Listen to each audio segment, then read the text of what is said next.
नमस्कार दोस्तों। साल 1992 में जब डॉक्टर मुरली मनोहर जोशी ने कन्याकुमारी से कश्मीर तक एकता यात्रा निकाली, तब ये जो शख्स हैं, इन्होंने उस यात्रा में प्रमुखता से रोल अदा किया। जी हाँ, जब अलगाववादी कश्मीरी नेताओं और विपक्ष की तमाम पार्टियों ने इन्हें चेतावनी जारी की कि आप इस यात्रा में शामिल ना हो, कश्मीर में यात्रा ना निकाली जाए, उसके बावजूद इन्होंने यात्रा को संपन्न किया। कश्मीर के ऐतिहासिक लाल चौक पर 26 जनवरी 1992 को देश का तिरंगा लहराया। दोस्तों, जिन्होंने लाल कृष्ण आडवाणी की सोमनाथ से अयोध्या तक यात्रा की अगवानी की और जिन्होंने पूरी यात्रा का प्रबंधन बहुत ही अच्छे तरीके से किया। जी हाँ, हम बात कर रहे हैं एक ऐसे शख्स के बारे में जो देश और दुनिया के बहुत ही प्रसिद्ध व्यक्ति हैं, जिन्होंने एक गरीबी परिवार में जन्म लेने के बाद देश के सर्वोच्च राजनीतिक पद तक वो पहुंचे। हम बात कर रहे हैं नरेंद्र मोदी के बारे में, जो भारत के यशस्वी प्रधानमंत्री हैं। आज की ये वीडियो उनके व्यक्तिगत जीवन, उनके राजनीतिक पॉलिटिकल करियर, इन सारे विचारों पे, पहलुओं पे बात करेंगे। तो शुरू करते हैं आज की ये वीडियो।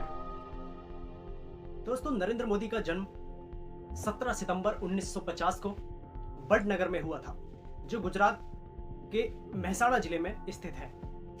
दोस्तों, इनके पिताजी रेलवे स्टेशन पर, बड़नगर जो रेलवे स्टेशन है, वहां पर इनका चाय का स्टॉल हुआ करता था। और जब इन्होंने प्रारंभिक शिक्षा शुरुआत करी, तो स्कूल से आने के बाद ये अपने पिता का हाथ बटाया करते थे और ट्रेन में जाकर चाय बेचते थे। इनकी माता, कभी कभी ऐसा समय आ जाता था दोस्तों कि इनकी माता को दूसरों के घर पे बर्तन साफ करना, साफ सफाई के कार्य करना, ये तक करना पड़ता था।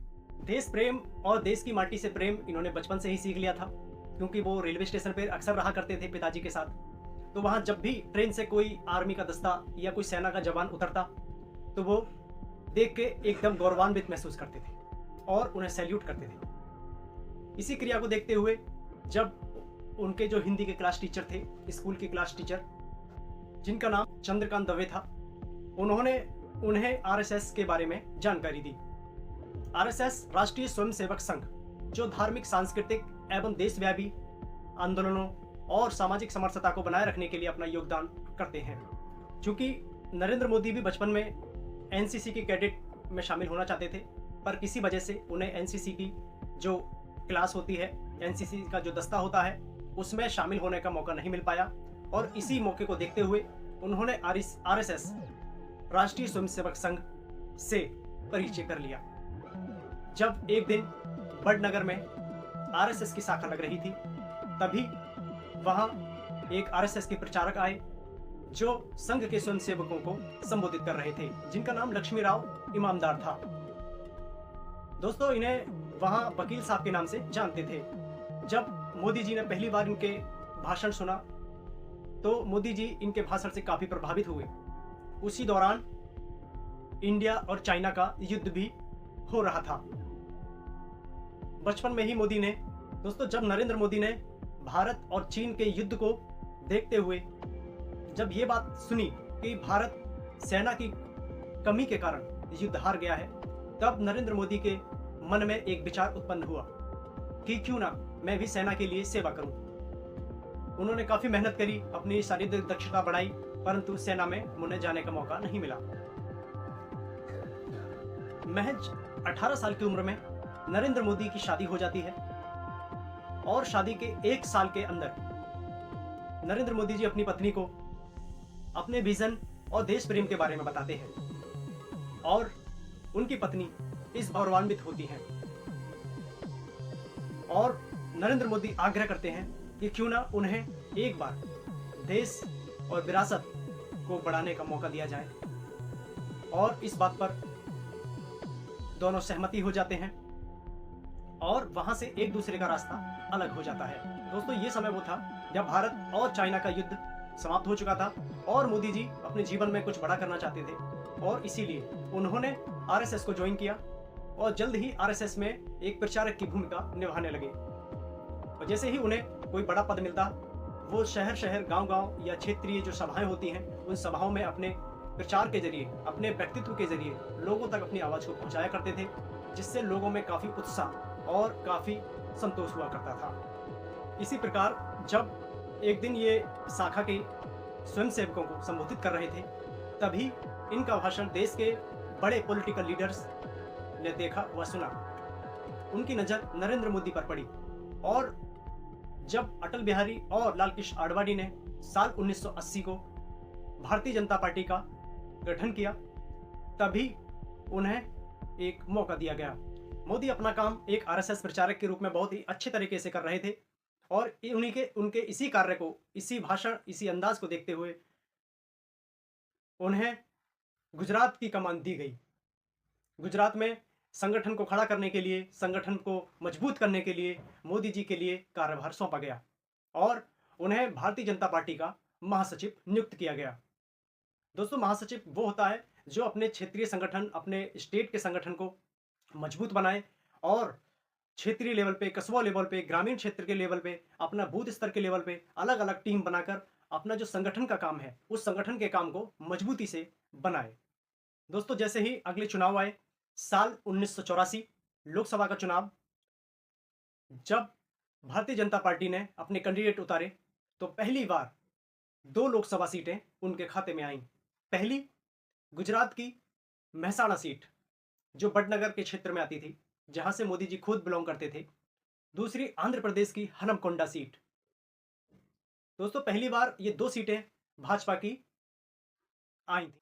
इसके फलस्वरूप ये होता है कि जो नरेंद्र मोदी का राजनीतिक कद है वो काफ़ी बढ़ गया था और उन्हें एक बड़े लीडरों में गिना जाने लगा, क्योंकि उन्होंने जो मेहनत करी थी उसका रंग, उसका जो फल था वो मिल चुका था भारतीय जनता पार्टी को और उन्होंने अपनी खुद की जो सीट थी, मेहसाणा सीट, वो जितवा के दी थी। और इसी प्रकार जब लाल कृष्ण आडवाणी ने सोमनाथ से अयोध्या तक एक रथ यात्रा निकाली, राम रथ यात्रा, जो कि एक पॉलिटिकल रथ यात्रा थी जिससे हिंदू वोटरों का ध्रुवीकरण, सामाजिक एकता को बनाना था, उस यात्रा की अगवानी खुद नरेंद्र मोदी ने अपने कंधों पर ली थी और लाल कृष्ण आडवाणी के साथ कंधे से कंधा मिलाकर वो खुद चले।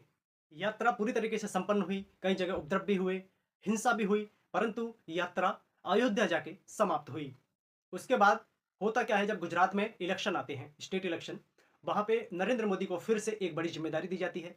उन्हें संगठन का महासचिव नियुक्त किया जाता है और उन्हें जिम्मेदारी ये दी जाती है कि आपको किसी भी तरह से ये इलेक्शन जीतना ही जीतना है।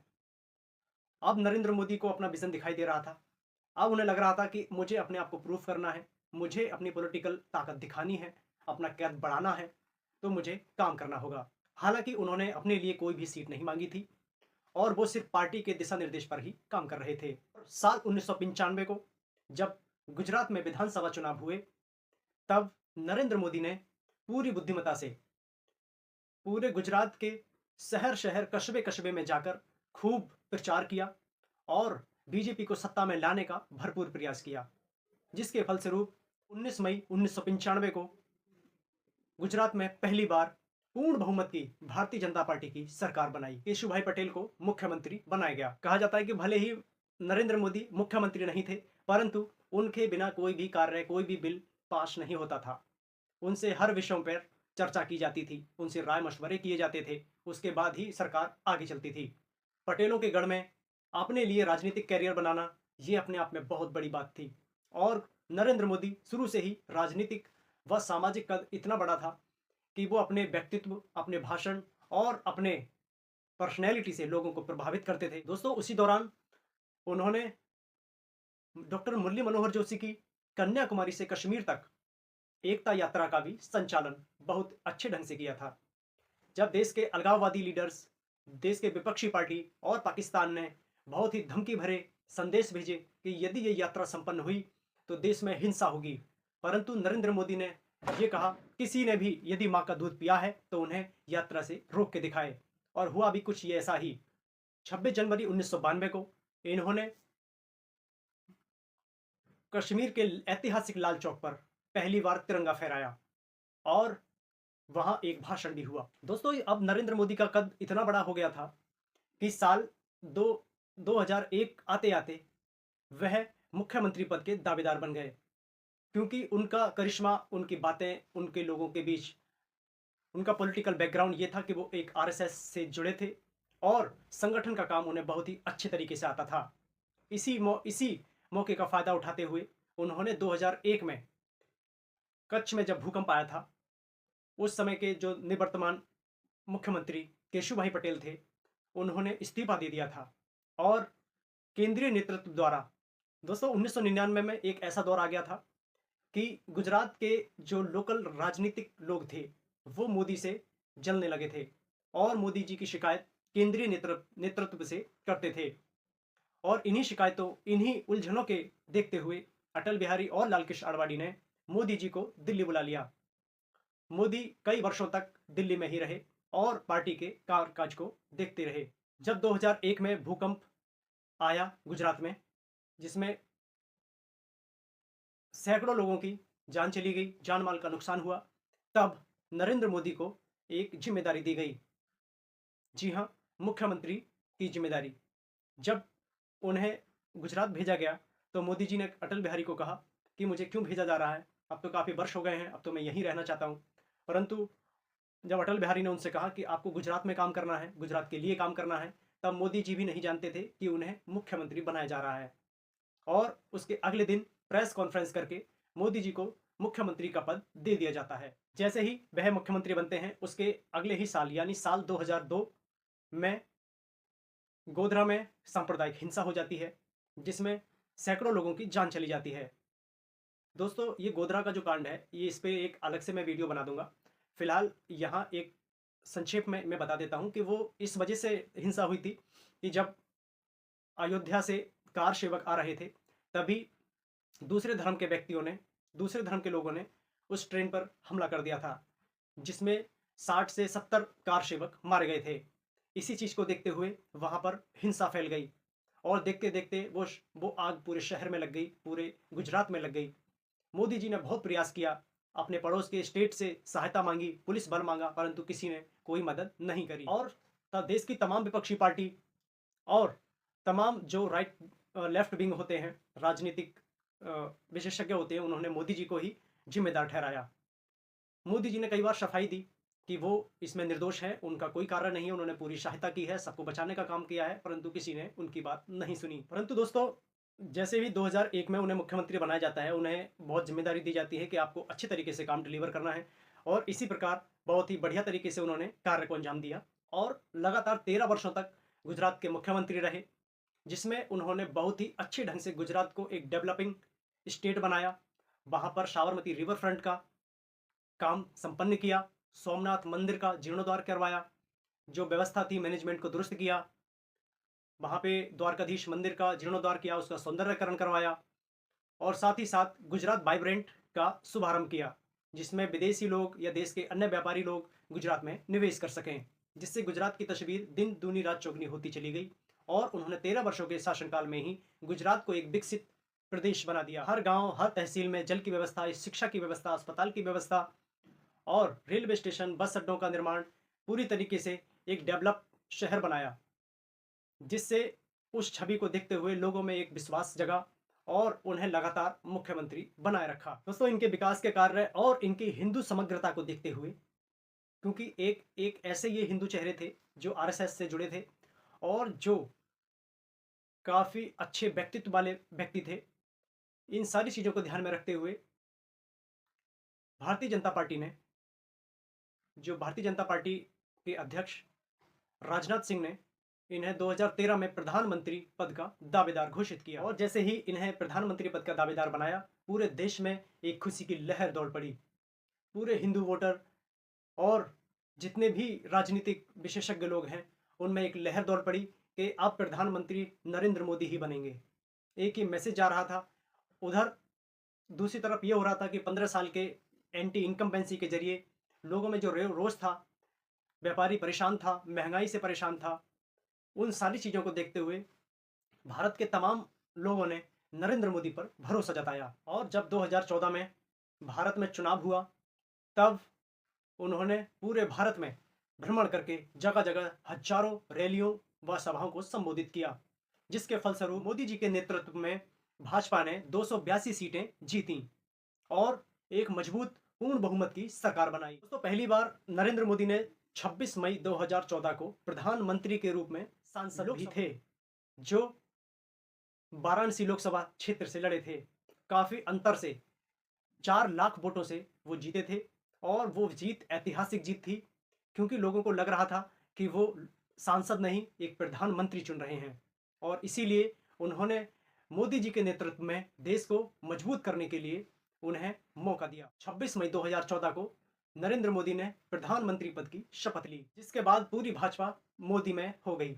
अलग अलग बूथ स्तर पर अगर कोई आवाज़ थी तो वो मोदी की आवाज़ थी। जैसे ही साल गुजरते गए और देश में अलग अलग राज्यों में जब विधानसभा के चुनाव हुए, तो उस समय 2016-17 के आसपास देश के 19 से 20 राज्यों में भाजपा व उसके सहयोगी दलों की सरकार बनाई। दोस्तों, मोदी जी ने एक नारा दिया था, सबका साथ सबका विकास, चलो चलें मोदी के साथ, अब की बार भाजपा सरकार। इसी नारे को जन जन तक पहुंचाने के लिए भाजपा के हजारों कार्यकर्ता मैदान में जुट पड़े और इसका रिजल्ट बहुत ही शानदार रहा। 2014 से 19 तक का एक शानदार कार्यकाल समाप्त करने के बाद 2019 में फिर एक बार मोदी जी ने लोगों से वोट मांगा, विकास के लिए, धारा 370 के लिए, राम मंदिर के लिए, तमाम बड़े मुद्दों के लिए, और जिन्हें उन्हें इस कार्यकाल में पूरा करना था। और जैसे ही 2019 में फिर से मोदी जी की सरकार आई और उन्हें 312 सीटें जीती। दोस्तों, ये दूसरी बार था जब लगातार दूसरी बार भाजपा को मोदी जी के नेतृत्व में पूर्ण बहुमत की सरकार। मोदी जी ने देश के बड़े बड़े मुद्दे, चाहे वो 3 तलाक का मामला हो, चाहे वो धारा 370 का मामला हो, चाहे वो राम मंदिर का मामला हो, ये सारे मुद्दों को बहुत ही आसानी से भाईचारे व प्रेम के साथ इन मुद्दों को समाप्त किया। धारा 370 को हटाया गया, जम्मू कश्मीर को 3 भागों में बांटा गया। एक कश्मीर, लद्दाख और जम्मू, इन 3 रीजनों में बांटकर उन्होंने अपने पॉलिटिकल जो उनका विंग था, पॉलिटिकल जो पॉलिटिकल ताकत थी, उसका संदेश दिया कि मोदी जो चाहते हैं वो कर देते हैं और मोदी ने जो वादा किया था वो वादा निभाया है। तो मोदी जी ने बहुत ही बड़े बड़े मुद्दे, बहुत ही जटिल मुद्दे बहुत ही आसानी से संपन्न कर दिए। आज विश्व भर में मोदी जी के लिए अलग अलग देशों के जो राजनेता हैं, जो प्रधानमंत्री हैं या जो राष्ट्रपति हैं, वो न्योता देते हैं, अपने देश में बुलाते हैं, ताकि वो भी अपने देश के लिए कुछ सहायता मांग पाएँ और अपने देश के लिए कुछ मार्गदर्शन मिल सके। दोस्तों, आज जब हम ये वीडियो बना रहे हैं तो नरेंद्र मोदी लगातार तीसरी बार भारत के प्रधानमंत्री हैं और उन्हें तीसरी टर्म में उनके कार्यकाल को 6 महीने बीत गए हैं और आज वो देश के व दुनिया के बहुत ही लोकप्रिय नेता बन चुके हैं, जो अमेरिका और रूस और चाइना के बाद तीसरे नंबर पर है। तो भारत की पहचान बड़ी है, भारत का मान बड़ा है और भारत में जो पहले असंभव हुआ करता था वो अब संभव होने लगा है और एक नारा चला है, मोदी है तो मुमकिन है। तो दोस्तों, आज की ये वीडियो मोदी जी के लिए हमने बनाई थी और आपको ये वीडियो कैसी लगी? दोस्तों, यदि आपको ये वीडियो पसंद आई हो तो लाइक और शेयर अवश्य करें, क्योंकि हमें काफ़ी मेहनत करनी पड़ती है, रिसर्च करनी पड़ती है, अलग अलग न्यूज़पेपर को पढ़ना होता है और तब जाके हम एक वीडियो बना पाते हैं। यदि आप इस वीडियो को प्रमोट करेंगे, आगे शेयर करेंगे, तो हमें बेहद खुशी होगी और लोगों तक मोदी जी के बारे में जो असत्य झूठ फैला देते हैं, जो इंटरनेट पे झूठ मौजूद है, उस झूठ से पर्दाफाश हो जाएगा। तो जो मेरे चैनल पे नए आए हैं वो कृपया चैनल को सब्सक्राइब कर लें, जिससे आपको मेरी जो वीडियो एनालिसिस वीडियो है और जो एक लर्निंग वीडियो है या किसी राजनीतिक व्यक्तित्व की वीडियो है वो आप तक पहुंच जाए। नमस्कार, जय हिंद।